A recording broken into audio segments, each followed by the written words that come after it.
إن الحمد لله نحمده ونستعينه ونستغفره ونعوذ بالله من شرور أنفسنا ومن سيئات أعمالنا من يهده الله فلا مضل له ومن يضلل فلا هادي له وأشهد أن لا إله إلا الله وحده لا شريك له وأشهد أن محمدا عبده ورسوله اللهم صل على محمد وعلى آل محمد كما صليت على إبراهيم وعلى آل إبراهيم إنك حميد مجيد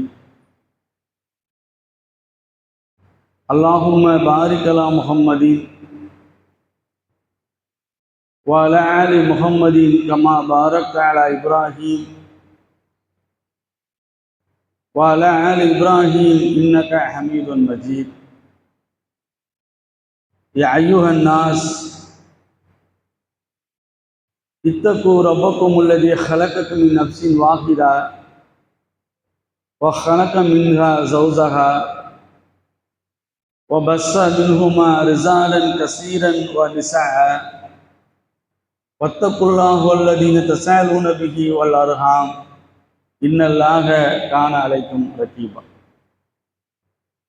يا أيها الذين آمنوا اتقوا الله حق تقاته ولا تموتن إلا وأنتم مسلمون يا أيها الذين آمنوا اتقوا الله وقولوا قولا سديدا سبحانك لا علم لنا إلا ما علمتنا إنك أنت الحليم الحكيم رب اشرح لي صدري ويسر لي أمري واحلل عقدة من لساني ويفقهوا قولي. பெருமதிப்பிற்கும் மரியாதைக்கும் உரிய எல்லாம் வல்ல ஏகனாகிய அல்லாஹ்வுடைய நல்லடியார்களே, உங்கள் மீதும் என் மீதும் வல்ல ரஹ்மானின் வற்றாத பெருங்கருணை இம்மையிலும் மறுமையிலும் என்று நிலவட்டுமாக என்று பிரார்த்தனை செய்தவனாக இந்த ஜும்மா உரையினை துவங்குகின்றேன். அல்லாஹ்வுடைய மார்க்கத்தை அதனுடைய தூய்மையான வடிவிலே அறிந்து கொள்ள வேண்டும். அதன்படி இந்த உலக வாழ்க்கையை அமைத்து கொள்ள வேண்டும் என்ற உயர்ந்த நோக்கத்தை அடிப்படையாக கொண்டுதான் நாமெல்லாம் இந்த ஜும்மாவில் குழுமி இருக்கின்றோம். இந்த ஜும்மாவில் பதிய இருக்கின்ற செய்தியின் தலைப்பு என்னவென்று சொன்னால், அண்ணல் நபியே அழகிய முன்மாதிரி. ஒரு மனிதனுக்கு அவன் ஏதேனும் ஒரு துறையில் பிரகாசிக்க வேண்டும் என்று சொன்னால், ஏதேனும் ஒரு செயலில் அவன் சிறப்பாக செயல்பட வேண்டும் என்று சொன்னால், ஏற்கனவே அந்த துறையில் யாரேனும் சிறப்பாக செயல்பட்டு இருந்தால் அவர்களுடைய வரலாறுகளையும் அவர்களிடமிருந்து படிப்பினையும் பெறுவது என்பது அந்த துறையில் அந்த மனிதன் மேலும் வளர்வதற்கான ஒரு உந்து சக்தியாக இருக்கும். நீங்கள் உலகத்தில் ஏதேனும் சாதனை செய்தவர்களை அல்லது ஏதேனும் ஒரு துறையில் மிகப்பெரிய உச்சத்தை தொட்டவர்களை நீங்கள் கேட்டால், அவர்கள் தங்களுடைய இந்த செயல்பாட்டிற்கு யாராவது ஒருவரை அந்த துறையில் விற்பனரை அவர்கள் தங்களுடைய முன்மாதிரியாக எடுத்துக்கொண்டதை சொல்வார்கள். நான் இந்த அளவிற்கு இந்த துறையிலே, விளையாட்டு துறையிலே நான் இந்த அளவிற்கு நான் முன்னேறி இருக்கிறேன் என்று சொன்னால், அதற்கு இந்த துறையில் இவருடைய செயல்பாடை நான் பார்த்தேன். அவர் எப்படி தன்னுடைய வாழ்க்கையை அமைத்துக் கொண்டாரோ, அவர் எப்படியெல்லாம் தன்னுடைய வாழ்க்கையை வடிவமைத்துக் கொண்டாரோ அதை தெரிந்து கொண்டு நானும் அப்படி வடிவமைத்துக் கொண்டேன். அதன் காரணமாகத்தான் நான் இதில் வெற்றி பெற்றிருக்கிறேன் என்று பேசுவதை பார்க்கிறோம். இப்படி உலக காரியங்களில், உலகத்தில் எந்த துறையை எடுத்தாலும் அதில் இது போன்ற ஒரு செய்தியை நீங்கள் கேட்டுக்கொண்டே இருக்கலாம். தன்னிச்சையாக தானாகவே ஒரு உச்சத்தை தொட்டவர்கள், அரிதிலும் அரிதாக இருப்பார்கள். இப்ப பெரும்பான்மையான மனிதர்களுக்கு ஒரு வாழ்வியல் செயலை செய்வதற்கு ஏதேனும் ஒரு உந்து சக்தியாக ஒரு முன்மாதிரி தேவைப்படுகிறது. அப்ப இந்த சைக்காலஜிக்கல் மெத்தட் என்று சொல்வார்கள், உளவியல், மனித உளவியல் அப்படித்தான் இருக்கிறது. ஆனால் இந்த உளவியலை பற்றி நம்மையெல்லாம் படைத்த ரப்புல் ஆலமீன் அல்லாஹ் நம்மை அறிந்தவனாக இருக்கிறான். உலகத்துல நீங்க வாழ இருக்கிறீர்கள், உலகத்தில் நாம் உங்களுக்கு வாழ்க்கையை தந்திருக்கிறோம். இந்த வாழ்க்கையை ஏதோ ஏனோ தானோ என்று நீங்கள் வாழ்ந்துவிட்டு இங்க மறுமைக்கு வந்து விடக்கூடாது. அப்படி நீங்கள் மனோ இச்சையின்படி உங்கள் உலக வாழ்க்கையை அமைத்துக் கொண்டால் நீங்கள் மறுமையை தோல்வியை தழுவி விடுவீர்கள். ஏன்? மனோ இச்சை என்பது சைத்தானிடமிருந்து வருகின்றதாகும். சைத்தான் உங்களுக்கு பகிரங்கமான எதிரியாக இருக்கிறான். எனவே உலக வாழ்க்கையில் நீங்கள் எப்படி செயல்பட வேண்டும் என்பதனை சைத்தான் உண்டாக்குகின்ற மனோ இச்சையின்படி நீங்கள் அமைத்துக் கொண்டால் மறுமையில் நீங்கள் வெற்றியை இழந்து நரகத்திற்கு செல்லக்கூடிய நிலை ஏற்பட்டுவிடும். எனவேதான் நம் மீது பேரன்பு கொண்ட, நம்முடைய நலனின் மீது மிகப்பெரிய அக்கறை கொண்ட நாம் நரகத்திற்கு சென்றுவிடக் கூடாது என்று உண்மையாக உளப்பூர்வமாக நினைக்கின்ற நம்மை படைத்த ரப்புல் ஆலமீன் அல்லாஹ் ஒரு மனிதனும் நரகத்திற்கு சென்றுவிடக் கூடாது என்பதற்காக பல ரோல் மாடுகளை இந்த உலகத்திலே அனுப்பி வைத்தான். அப்படி அனுப்பி வைத்த முன்மாதிரிகள் தான் நபிமார்கள். நபிமார்கள் அல்லாஹ்வுடைய தூதர்கள் என்பவர்களுடைய முதல் பணி மக்களுக்கு அவர்கள் முன்மாதிரியாக இருப்பார்கள். இப்படி முன்மாதிரியாக இருக்கக்கூடிய நபிமார்களை எந்த மக்கள் ஏற்றுக்கொண்டார்களோ, யார் பின்பற்றினார்களோ அவர்கள் மறுமையில் வெற்றி பெறுவார்கள். அப்ப அல்லாஹ் ஒட்டுமொத்த உலகத்திற்கும், ஒட்டுமொத்த மனித குலத்திற்கும், இனி வரப்போகின்ற மனிதர்களுக்கும், கியாமத்து நாள் வரை வருகின்ற அத்தனை மனிதர்களுக்கும் ஒரு ரோல் மாடலை அல்லாஹ் திருமறை குர்ஆனிலே சொல்கிறான். லக்கத கான லக்கும் ஃபீ ரசூலுல்லாஹி உஸ்வத்துன் ஹஸனா லிமன் கான யர்ஜுல்லாஹ் வல் யௌமில் ஆகிரா. ஒட்டுமொத்த மனித குலத்திற்கும் அல்லாஹ் தருகின்ற ஒரு ரோல் மாடல் இந்த தூதரிடத்தில் உங்களுக்கு அழகிய முன்மாதிரி இருக்கிறது. எப்படிப்பட்ட முன்மாதிரி? அழகிய முன்மாதிரி இருக்கிறது. ஏனோ தானோ என்று அப்படியே அவர்களுடைய ஒவ்வொரு செயலை நீங்கள் பின்பற்றினாலும் அதில் மிளிர்வீர்கள், அதில் ஜொலிப்பீர்கள், அதில் அழகாக ஒரு தன்மையை பெற்றுக்கொள்வீர்கள். லிமன்கானு யர்ஜுல்லா வல் யௌமில் ஆகிரா. யாருக்கு முன்மாதிரி இருக்கிறது என்று சொன்னால் உலக வாழ்க்கையின் மீது பேரன்பு கொண்டிருக்கிறார்களே அவர்களுக்கு அல்ல. இந்த உலக வாழ்க்கையை வைத்து மறுமை வாழ்க்கையை வேண்டும் என்று நினைக்கிறார்களே அந்த மறுமையின் மீது ஆசைப்படுகின்ற மக்களுக்கு முன்மாதிரி இருக்கிறது. அதான் அல்லாஹ்வுடைய தூதர் எல்லா மனிதர்களுக்கும் முன்மாதிரியாக இருந்தார்கள். ஏராளமான செய்திகள் அல்லாஹ்வுடைய தூதருடைய 23 ஆண்டு காலமும் எல்லா மக்களுக்குமான படிப்பினையாக இருந்தது. அதற்கு முன்னால் வாழ்ந்த வாழ்க்கையை பற்றியும் அல்லாஹ் திருமறை குர்ஆனிலே பேசுகிறான். நபி ஆவதற்கு முன்னால் கூட அவங்க வாழ்க்கை ரோல் மாடலா இருந்துச்சு. அந்த ஊர் மக்களுக்கு மட்டும், காபத்துல்லாவை சுற்றி வாழ்ந்த அந்த மக்கத்து மக்களுக்கு மட்டும், அங்கு வாழ்ந்துகின்ற காபீர்கள், அங்கு வாழ்ந்த அபுஜஹைகள், முத்துபா சைபா போன்ற அந்த சிரிக்கினுடைய தலைவர்கள் எல்லோருக்குமே முன்மாதிரி. எப்ப? நபி ஆவதற்கு முன்னால் அந்த ஊருக்கே முன்மாதிரி. அல்லாஹ் அதையும் குர்ஆன்ல சொல்றான். லக்கத லபீது ஃபீக்கும் உம்ரபின் கபலிகி அஃபலா தஅகிலூன். இந்த தூதர் உங்களுடன் பல வருட காலம் வாழ்ந்திருக்கிறாரே, 40 வருட காலம் உங்களோடு வாழவில்லையா? இவருடைய வாய்மையை பற்றி உங்களுக்கு தெரியாதா? இவர் பொய் பேச மாட்டார் என்பது உங்களுக்கு தெரியாதா? இவர் சுரண்டலிலே ஈடுபட மாட்டார் என்பது தெரியாதா? திருட மாட்டார் என்பது தெரியாதா? மிக்க ஒழுக்க சீலர் என்பது உங்களுக்கு தெரியாதா? இப்படிலாம் அல்லாஹ் கேட்கிறான். 40 ஆண்டு காலம் உங்களிடம் வாழ்ந்திருக்கிறார், இவர் யார் என்று உங்களுக்கு தெரியாதா? தெரியாமலா நீங்க இவரை நாம் தூதராக தேர்ந்தெடுத்திருக்கிறோம்?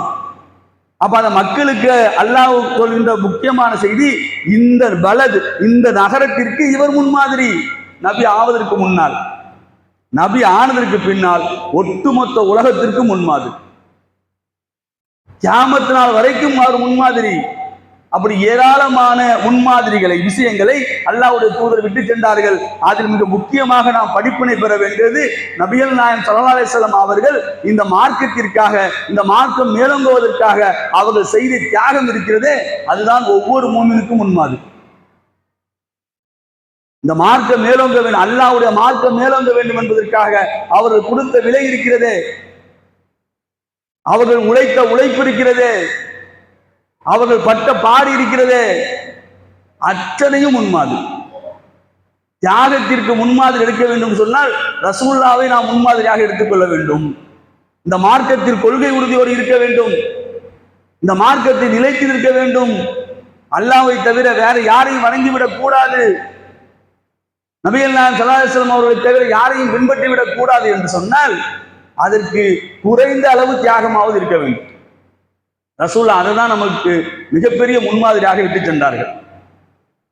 ஒரு மனிதன் எப்படியெல்லாம் அல்லாஹ்விற்கு நன்றி கெட்டவனாக இருக்கிறான், அல்லாஹ் திருமறை குர்ஆனிலே பேசுகிறான். ஏன் தெரியுமா? அவன்கிட்ட தியாகம் இல்லை, உலக வாழ்க்கையின் பக்கம் அவன் சாய்ந்து விட்டான், அல்லாஹ்விற்காக அவன் அர்ப்பணிக்க வருவதில்லை, அல்லாஹ்வுடைய மார்க்கம் மேலோங்குவதற்காக அவன் உழைப்பதில்லை. அதற்கு ஒரு உதாரணம் சொல்கிறான் திருமறை குர்ஆனிலே. மிருகத்தை வைத்து அல்லாஹ் உதாரணம் சொல்வதை பார்க்கிறோம். வல் ஆதியாத்தி லபுஹா, குதிரையின் மீது நான் சத்தியமிட்டு சொல்கிறேன் என்று அல்லாஹ் பேசுகிறான்.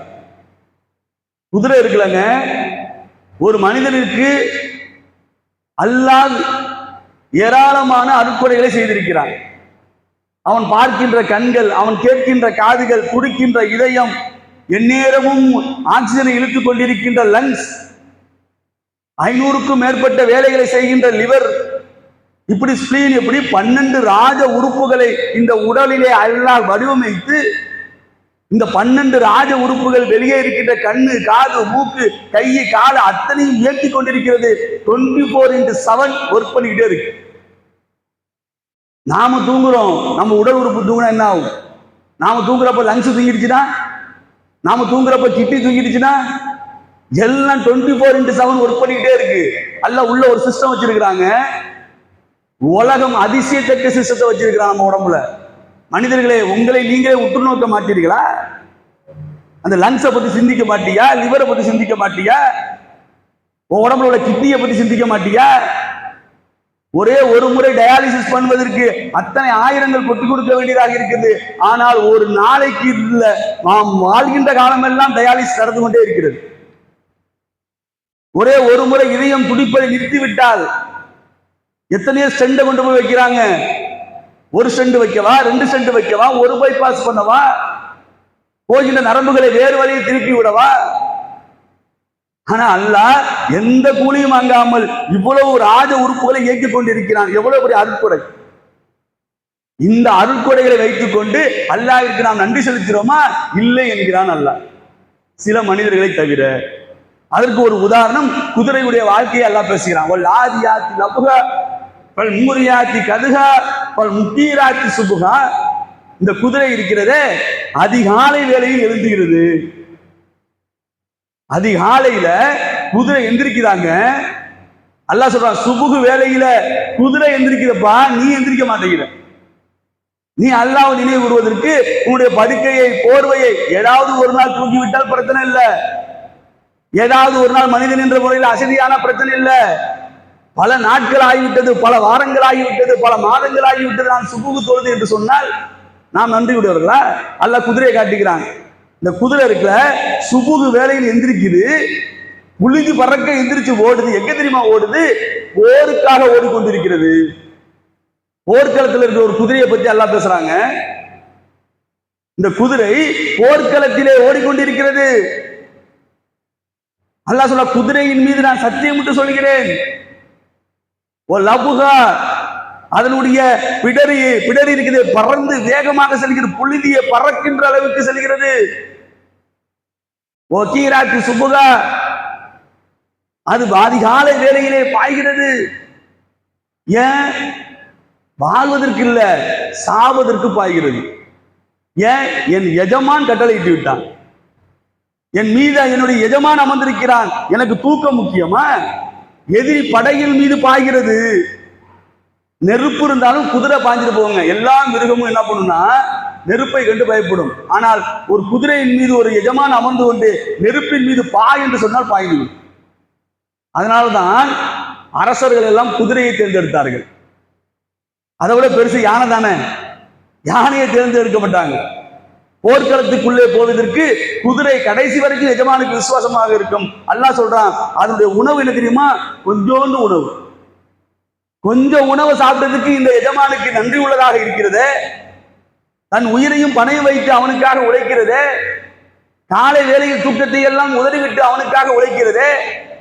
இப்படியெல்லாம் இந்த குதிரை இருக்கிறது. இந்த குதிரையை பார்த்து நீ அல்லாஹ்வுக்கு நன்றி செலுத்த மாட்டாயா? தியாகம் பண்ண முன்வர மாட்டாயா? அல்லாஹ் கேட்கிறான். இந்த மனிதன் நன்றி கெட்டவனாக இருக்கிறான். அதை தொடர்ந்து அல்லாஹ் சொல்றான், அந்த நன்றி கெட்ட தனத்திற்கு அவனே உதாரணமாக இருக்கிறான், நீங்கள் அவனிடமே பார்த்துக் கொள்ளுங்கள். அப்ப நன்றி கெட்ட தனம் எங்கே வரும் சொன்ன, யாரிடத்தில் தியாகம் இல்லையோ அவர்களிடத்தில் வந்துவிடும். யார்கிட்ட தியாகம் இல்லையோ கண்டிப்பா அவங்ககிட்ட தான் வந்துடும். நன்றி இல்லாத தனமும் வந்துடும். அல்லாஹ் இப்படி உள்ள மக்களை நேசிப்பதில்லை. ஆனா ரசூலுல்லாஹ் எப்பொழுது இந்த வகை செய்தி இறங்கியதோ அதிலிருந்து அவர்கள் தூக்கத்தை தொலைத்தார்கள். இந்த வசனத்திற்கு அப்படியே உதாரணமாக அல்லாஹ்வுடைய தூதருடைய வாழ்க்கை, குதிரையை பத்தி அல்லாஹ் எப்படியெல்லாம் சொல்றானோ அப்படியே இருந்தாங்க ரசூலுல்லாஹ். கொஞ்ச நேரம் கொஞ்சம் உணவு. ரசூலுல்லாஹ்வுடைய வாழ்க்கையில அன்னை ஆயிஷா அம்மா அறிவிக்கிறாங்க, எப்படியெல்லாம் சாப்பிட்டு இருக்கலாம். மிகப்பெரிய வணிகர், சொத்து பத்தெல்லாம் இல்லாம இல்ல. 100 ஆடுகள் தொட்டியில இருந்துகிட்டே இருக்கும். 100 ஆடுகள் கரண்ட்ல இருந்துகிட்டே இருக்கும். அதுல ஒரு ஆடு குட்டி போட்டாதான் எடுத்து விற்பாங்க ரசூலுல்லாஹ். ஏன் ஆட்டை எடுத்து இறைச்சி சாப்பிட முடியாத டெய்லி? ஆனா ரசூலுல்லாஹ் இந்த வசனம் இறங்கியது, அல்லாஹ்விற்கு நன்றி செலுத்தும் அடியானாக நான் இருக்கக்கூடாதா? அப்ப தூக்கத்தை குறைத்தார்கள், உணவை குறைத்தார்கள். அல்லாஹ் சொல்றான், யா அய்யுஹல் முஸம்மில் குமில் லைல இல்லா கலீலா, போர்வையை போர்த்தி கொண்டிருப்பவரே எந்திரிங்கள். கொஞ்சோண்டு தூக்கம் தான், அதையும் அல்லாஹ் விட்டு வைக்கல, எந்திரிங்க. எவ்வளவு வேலை கிடக்கு. இந்த மார்க்கத்திற்காக உழைக்க வேண்டிய பணிகள் இருக்கிறது. அப்ப மார்க்கத்திற்கு உழைப்பதற்கு அல்லாஹ் முன்மாதிரியாக அல்லாஹ்வுடைய தூதரை காட்டுகிறான், தியாகத்திற்கு உதாரணமாக காட்டுகிறான். தூக்கத்தை தொலைத்தார்கள், உணவை தொலைத்தார்கள். எப்படியெல்லாம் தியாகமோ எல்லா வகையிலும் தியாகம். இந்த விஷயத்துல நாம் முன்மாதிரி எடுத்துக்கொண்டிருக்கிறோமா? ரசூலுல்லாஹ்வுடைய தியாகத்துல முன்மாதிரி எடுத்துக்கிறோமா? ரசூலுல்லாஹ்வுடைய பாட்டனார் நபி இப்ராஹிம் அலைஹிஸ்ஸலாம் அவர்கள், அவர்களுடைய முன்மாதிரி, அவங்களே எல்லாம் முன்மாதிரிங்கிறான். தியாகத்தினுடைய உச்சமாக இருவரும் இருந்தார்கள். வனுஸ்கி வ மஹியாய வ மமாத்தி லில்லாஹி ரப்பில் ஆலமீன். அவங்க சொன்ன வார்த்தையை அல்லாஹ் குர்ஆன்ல அப்படியே நமக்கு பதிவு செய்யறோம். வனுஸ்கி என்னுடைய வணக்க வழிபாடு, ஓ மஹியா நான் வாழ்வது, ஓ மமாத்தி நான் சாவது, எல்லாம் அல்லாஹ்க்காக. நான் வாழ்ந்தாலும் அல்லாஹ்க்கு தான் வாழ்வேன், செத்தாலும் அல்லாஹ்க்காக சாவேன். இதான் தியாகம். இப்படியான தியாகத்திற்கு ரோல் மாடலாக அல்லாஹ்வுடைய தூதரை அல்லாஹ் காட்டுகிறான். நாம யோசிச்சிருக்கோமா? குதிரையை போன்று நாம் அல்லாஹ்விற்கு நன்றி, அந்த எஜமானுக்கு எப்படி குதிரை நன்றியோடு இருக்குது அப்படி நன்றியோடு இருக்கிறோமா? அல்லும் பகலும் அல்லாஹ்வுடைய மார்க்கம் மேலோங்குவதற்காக உழைக்கிறோமா? அல்லது நம்முடைய பொருளாதாரத்தை திருட்டுவது, நம்முடைய குடும்பத்தை பராமரிப்பது, நமக்கான வேலையை செய்வது, நம்முடைய வசதியை பெருக்கிக் கொள்வது, இப்படி ஓடிக்கொண்டிருக்கிறோமா? இந்த சூறாவை திரும்ப திரும்ப படித்தால் நமக்கு நாமே வெட்கப்பட வேண்டிய சூழல் ஏற்படும். நாம செஞ்சதெல்லாம் என்ன பண்ணிருக்கிறோம்? ஒண்ணுமே இல்லை. அல்லாஹ் கொடுத்த அருட்கொடைகள், 24 மணி நேரமும் இயங்குகின்ற உடல் உறுப்புகளை பெற்றிருக்கிறோம். ஆனால் அவனை திக்ரு செய்வதற்கு இந்த நாய் எழவில்லையே. 24 மணி நேரத்துல நான் 1 மணி நேரமாச்சும் அல்லாஹ்வை திக்ரு செய்தேன், நினைவு கூர்ந்தேன், சொல்ல முடியுமா? நான் ஸ்டாப்பா 1 மணி நேரம் நான் திக்ரு செஞ்சுட்டே இருந்தேங்க, அல்லாஹ்வை நினைவு கூர்ந்துட்டே இருந்தேன், சொல்ல முடியுமா? தொழுக முடிஞ்சோடனே விரல்களால் எண்ணுவோம். அப்படியே எவ்வளவு நிமிஷம்? 2 நிமிஷம் இருக்குமா? 3 நிமிஷம் இருக்குமா? அவ்வளவுதான் நம்முடைய திக்ர். ஆனா அல்லாஹ் பறவைகளை சொல்கிறான். பறவைகள் தொடர்ந்து அல்லாஹ்வை திக்ர் செய்து கொண்டே இருக்கின்றன. மலைகளும் அல்லாஹ்வை திக்ர் செய்து கொண்டிருக்கின்றன. சப்ஹுலில்லாஹி மாஃபிஸ் ஸமாவாத்தி வ மாஃபில் அர்த், வானங்களிலும் பூமியிலும் உள்ளவை அல்லாஹ்வை திக்ர் செய்து கொண்டே இருக்கின்றன. ஆனா நாம அப்ப நம்முடைய வாழ்க்கையில அல்லாஹ்வை வணங்குவதற்காக நேரம் ஒதுக்குவதில்லை, அல்லாஹ்வுடைய மார்க்கம் மேலோங்குவதற்காக நேரம் ஒதுக்குவதில்லை. ஆனால் மறுமையில் சொர்க்கம் சென்று விட வேண்டும் என்ற ஆசை மட்டும் வைத்திருந்தால், அதனால்தான் அல்லாஹ் சொல்றான், இதோ ரோல் மாடல். இந்த தூதரிடத்தில் அழகிய முன்மாதிரி இருக்கிறது. நீங்கள் மறுமையில் வெற்றி பெற வேண்டுமா? இவரிடத்தில் முன்மாதிரி எடுங்கள். இவரை ரோல் மாடல் ஆக்கிக்கங்க. அல்லாஹ்வுடைய தூதரிடத்தில் நாம் முழுவதுமாக கற்க வேண்டிய முதல் ஏராளமான பாடங்கள். அதில் மிக முக்கியமானது இந்த மார்க்கத்திற்காக உழைத்த அந்த தியாகத்தை நாம் எடுத்துக்கொள்ளணும். ஆனா இன்றைய சூழல் நீங்க எப்படி யார முன்மாதிரியா இருக்கிறாங்க தெரியுங்களா? இளைஞர்கள் இளைஞர்கள், அது இஸ்லாத்தை சேர்ந்த இளைஞர்கள் இளைஞர்கள் எல்லாம் சினிமா நடிகர்களை முன்மாதிரியாக எடுக்கிறார்கள். அவன் எப்படி ட்ரெஸ் போடுறானோ அப்படி இவன் ட்ரெஸ் போட்டுக்கிறான். அவன் எப்படி சிகை அலங்காரம் செய்கிறானோ அப்படி இவன் சிகை அலங்காரம் செய்கிறான். அவன் எப்படி பேசுவானோ அப்படி பேசுறாங்க. அவன் வெள்ளை சட்டை போட்டு வந்தா இவன் வெள்ளை சட்டை போட்டு வரான். அவன் காக்கி பேண்ட் போட்டு வந்தா இவன் காக்கி பேண்ட் போட்டு வரான். பாக்குறமா இல்லையா?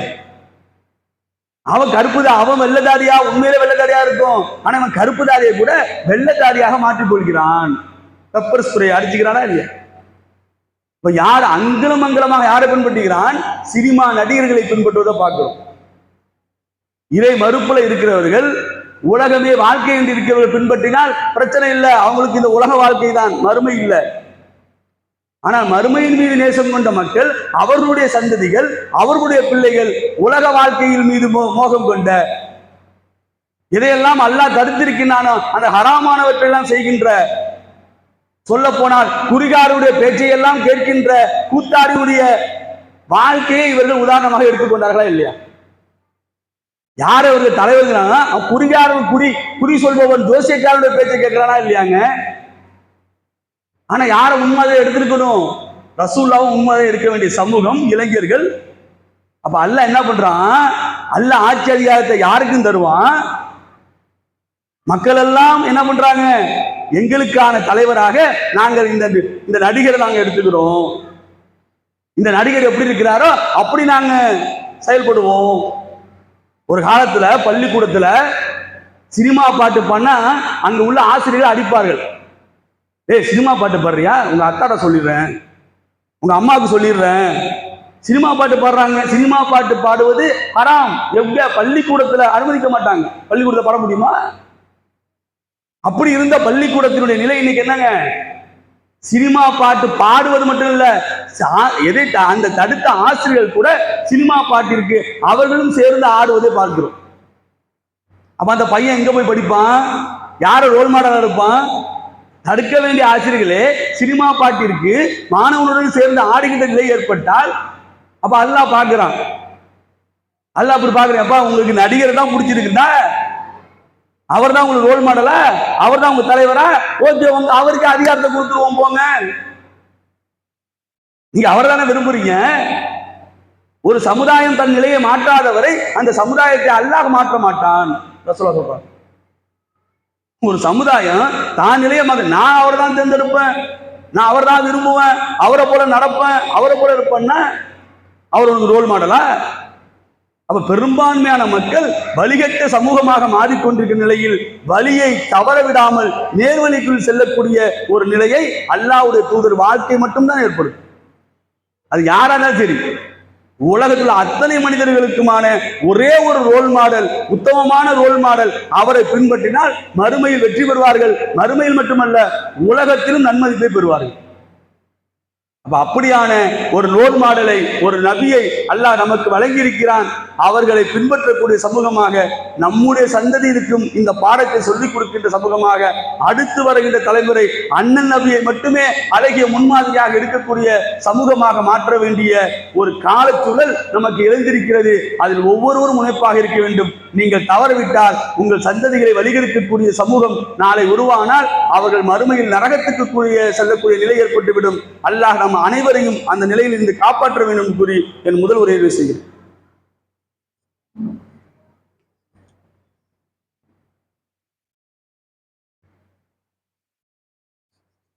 அல்ஹம்துலில்லாஹ். கண்ணியமிக்க அல்லாஹ்வின் அடியார்களே, நிச்சயமாக இந்த உலக வாழ்க்கை ஏமாற்றும் அற்ப வசதிகளை தவிர வேறில்லை. யார் இந்த உலக வாழ்க்கையை அல்லாஹ்விற்கும் அல்லாஹ்வுடைய தூதருக்கும் கட்டுப்பட்டதாக மாற்றிக்கொள்கிறார்களோ நிச்சயமாக அவர்கள்தான் வெற்றி பெறுவார்கள். அந்த வாழ்க்கை வசதிகளிலிருந்து மார்க்கம் தடுக்கின்ற ஏராளமான செய்திகளை யார் தங்களுடைய வாழ்க்கையில் அமைத்துக் கொள்கிறார்களோ அவர்கள் தோல்வி அடைவார்கள். இப்ப நம்முடைய வாழ்க்கையில நிச்சயமாக மூமினுடைய வாழ்க்கை, ஒரு உதாரணம் சொல்வதாக இருந்தால், சிறைச்சாலைக்கு ஒப்பான ஒரு வாழ்க்கை. எப்படி சிறைச்சாலையில் இருப்பவருக்கு சுதந்திரமாக வெளியில் செல்வதற்கான அனுமதி இல்லையோ, சுதந்திரமாக சாப்பிடுவதற்கான அனுமதி இல்லையோ, சுதந்திரமாக தன்னுடைய கருத்துக்களை சொல்வதற்கு, சுதந்திரமாக மற்ற செயல்களை செய்வதற்கு அவர்களுக்கு பல ரெஸ்ட்ரிக்ஷன் இருக்கிறதோ, அதுபோல நாம் இந்த உலகத்தில் வாழ்வதற்கு அல்லாஹ் பல ரெஸ்ட்ரிக்ஷனை போட்டிருக்கிறான். அந்த ரெஸ்ட்ரிக்ஷனை, அந்த கட்டுப்பாடுகளை யார் பின்பற்றுகிறார்களோ அவர்கள் தான் வெற்றி அடைய முடியும். அந்த ரெஸ்ட்ரிக்ஷன் என்பது அல்லாஹ் எதை நமக்கு ஹலாலாக்கியானோ அதை ஹலாலாக எடுத்துக்கொள்வது, அல்லாஹ் எதை நமக்கு ஹராமாக்கினானோ அதை ஹராமாகவே பார்ப்பது. உலகத்தில் உள்ளவர்கள், உலகத்தில் பெரும் பெரும் மேதைகள், பெரிய பெரிய அறிவியல் விற்பனர்கள், அறிஞர்கள் எல்லாம் சேர்ந்து ஒன்றை ஹலாலாக என்று சொன்னாலும் அல்லாஹ் அதை தடுத்து விட்டால் அதை நாம் ஹராமாக ஆக்கிக் கொள்ள வேண்டும். இந்த சிந்தனை இருப்பவர்கள் தான் மறுமையில் வெற்றி பெறக்கூடிய நிலை ஏற்படும். அண்ணல் நபி அழகிய முன்மாதிரி என்ற இந்த செய்தி நம்முடைய எல்லா நிலையிலும் இருக்க வேண்டும். நாம் நம்முடைய வணக்க வழிபாடுகளை சரியான முறையில் அமைத்துக் கொண்டிருக்கிறோமா? அல்லாஹ்வுடைய தூதர் சொன்னாங்க, மற்ற எல்லா தொழுகைகளையும் விட ஜும்மாவுடைய தொழுகைக்கு அதிக முக்கியத்துவம் கொடுத்தாங்க. ஏன் கொடுத்தாங்க? இந்த ஜும்மா தொழுகை என்பது அல்லாஹ்விடத்தில் மிகப்பெரிய நன்மதிப்பை பெற்றிருக்கு. அதனால்தான் யார் முதல்ல வராங்களோ அவங்களுக்கு ஒட்டகத்தை குர்பானி கொடுத்த நன்மை. ஹஜ்ஜுடைய பெருநாள் வருதுங்க. இங்க வடக்கு மாங்குடியில எத்தனை பேர் ஒட்டகம் கொடுக்க போறோம்? ஒட்டக குர்பானி கொடுப்போமா? இந்த வடக்கு மாங்குடியில எத்தனை பேர் ஒட்டக குர்பானி கொடுப்போம்? வாய்ப்பு இருக்கா? ஆனால் ஒவ்வொரு ஜும்மாவிலும் ஒட்டகத்தை குர்பானி கொடுக்கின்ற நன்மை அல்லாஹ் தரான். ஆனா நாம சிந்தனை இல்லை பாருங்க, சைத்தான் மறக்கடிக்கிறான் பாருங்க. யார் ஜும்மாவிற்கு முதல் நேரத்தில் வருகிறார்களோ அவர்களுக்கு ஒட்டகத்தை குர்பானி கொடுத்த நன்மை, அதோடு அல்லாஹ் விடுறானா இரண்டாவது நேரத்தில் வருகிறவர்கள் மாட்டை குர்பானி கொடுத்த நன்மை, மூன்றாவதாக வருகிறவர்களுக்கு ஆடை குர்பானி கொடுத்த நன்மை. இது அப்படியே தொடர்ந்து முட்டை வரைக்கும் போகுது. ஒரு ஜும்மா என்பது எவ்வளவு முக்கியமானது. சும்மா கூப்பிடல, அல்லாஹ் குர்பானி கொடுத்த நன்மை இருக்கு, வாங்க. ஒரு ஒட்டகத்தை குர்பானி கொடுப்பது என்பது சாதாரண விஷயமா? எவ்வளவு பொருளாதார செலவு பண்ணணும். அப்ப நாம் ஒரு ஜும்மாவிற்கு அதனுடைய நேரத்திற்கு வருவதில்லை. நாம் அல்லாஹ்விடத்தில் நன்றி உள்ள அடியார்களாக நம்மை காட்ட முடியுமா? இந்த உலகம் நம்மை தடுத்து விட்டது. நம்ம 1000 காரணம் சொல்லலாம். இந்த உலகம் ஏதோ ஒரு வழியில் தடுத்து விடுது. அது கடையோ அல்லது பொருளாதாரமோ அல்லது பொறுப்போ, அது என்னவோ. அல்லாஹ்வுடைய நினைவை விட்டு உலகம் உங்களை தடுத்து விட்டால் நாம் அல்லாஹ்விடத்தில் நன்றி உள்ள அடியாராக நம்மை காட்ட முடியுமா? நாம் ஒரு ஜும்மாவிற்கு வருகிறோம், அது ஒரு வாரத்திற்கு ஒரு முறை வருகிறோம். ஒரு வாரத்திற்கு ஒரு முறை இந்த ஜும்மாவை நம்மால் சரியாக நிறைவேற்ற முடியவில்லை என்று சொன்னால், மிம்பர்ல இமாம் ஏறி அஸ்ஸலாமு அலைக்கும் என்று சொல்லிவிட்டால் அதற்கு பின்னால் வந்த யாருக்கும் ஜும்மா இல்லை. இப்படி யார் 3 ஜும்மாக்களை விடுகிறார்களோ அவர்கள் உள்ளத்தில் முத்திரையிடப்படும். முத்திரையிட்ட யாருங்க எடுக்கிறது? இது என்ன ரப்பர் ஸ்டாம்ப் முத்திரையா? அரசாங்கம் என்ற முத்திரையா? அல்லாஹ் முத்திரையிட்டு விட்டால் யார் எடுப்பது? முத்திரை என்பது இறை மறுப்பிற்கான முத்திரை. இப்ப சாதாரண விஷயம் இல்லை. சின்ன சின்ன விஷயம் என்று எதையெல்லாம் நாம் கருதுகிறோமோ அதன் மூலமாக சைத்தான் நம்மளை வழிகெடுக்கக்கூடும். அண்ணல் நபியை அழகிய முன்மாதிரி என்று நினைக்கக்கூடிய நாம் எல்லா வகையிலும் அல்லாஹ்வுடைய தூதரை பின்பற்றக்கூடிய ஒரு நிலையை ஏற்படுத்திக் கொள்ள வேண்டும். நம்முடைய பொருளாதாரம் ஹலாலாக இருக்க வேண்டும், நம்முடைய பேச்சு ஹலாலாக இருக்க வேண்டும், நம்முடைய செயல்பாடுகள் ஹலாலாக இருக்க வேண்டும் என்று சொன்னால் எந்த சட்டங்களை அல்லாஹ் வகுத்தானோ அந்த சட்டத்தை பின்பற்ற நாம் அதை நோக்கி பரிசுத்தவான்களாக நகரக்கூடிய நிலை ஏற்படும். யார் அப்படி நகர்கிறார்களோ, யார் அப்படி அல்லாஹ்வை சந்திக்கிறார்களோ அவர்கள் மீது அல்லாஹ் பேரன்பு புரிந்து அவர்களை சொர்க்கத்திற்கு அனுப்புவான். எனவே உயர்ந்த சொர்க்கமான ஜன்னத்துல் ஃபிர்தௌஸை பெறக்கூடிய வாய்ப்பை அல்லாஹ் உங்களுக்கு எனக்கும் தர வேண்டும் கூறி என் உரையை நிறைவு செய்கிறேன். வாஹிதாவானா அல்ஹம்துலில்லாஹி ரப்பில் ஆலமீன்.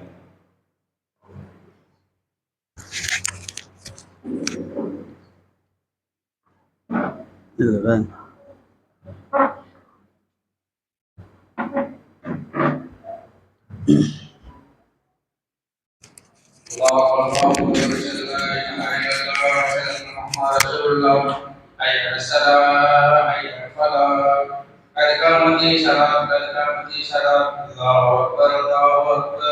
La ilaha illallah